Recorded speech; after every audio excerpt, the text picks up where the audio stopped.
John Wayne Gacy was the perfect neighbor. A successful businessman, a respected community member, and even a clown who entertained children at parties.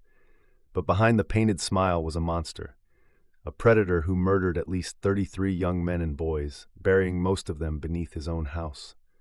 For years, no one suspected a thing, until one night in 1978, when everything unraveled. Gacy's childhood was troubled. His father was an abusive alcoholic who called him weak. No matter what Gacy did, it was never enough. As an adult, he worked hard to prove himself. By the late 1960s, he had built a successful life. He was married, ran a construction company, and was even involved in politics. But beneath this normal life, he was hiding dark secrets. In 1968, Gacy was arrested for sexually assaulting a teenage boy, but after just 18 months, he was released. When he returned to Chicago, the real nightmare began.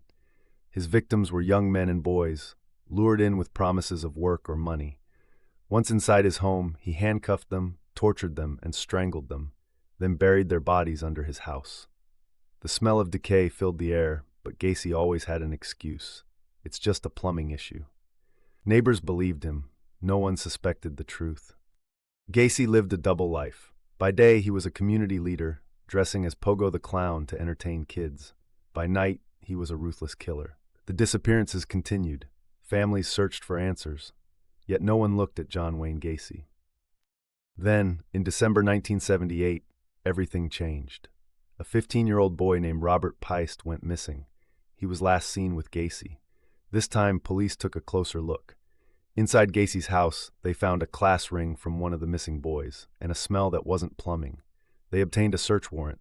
As they dug beneath his house, they found bones. One body, then another. In total, 26 bodies were found buried beneath his home. Others were dumped in a nearby river. Gacy had been living on top of his victims. Faced with undeniable evidence, Gacy confessed. He described in chilling detail how he lured, tortured, and killed his victims. When asked about his crimes, he smirked and said, "Clowns can get away with murder." His trial began in 1980. It took the jury less than 2 hours to sentence him to death. For years, Gacy sat on death row, painting clown portraits that later sold for thousands. But on May 10, 1994, his time ran out. He was executed by lethal injection. His final words? "Kiss my ass." Even after his death, the horrors of John Wayne Gacy's crimes haunt us.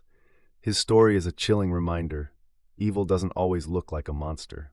Sometimes it looks like a friendly neighbor, a respected businessman, or even a clown.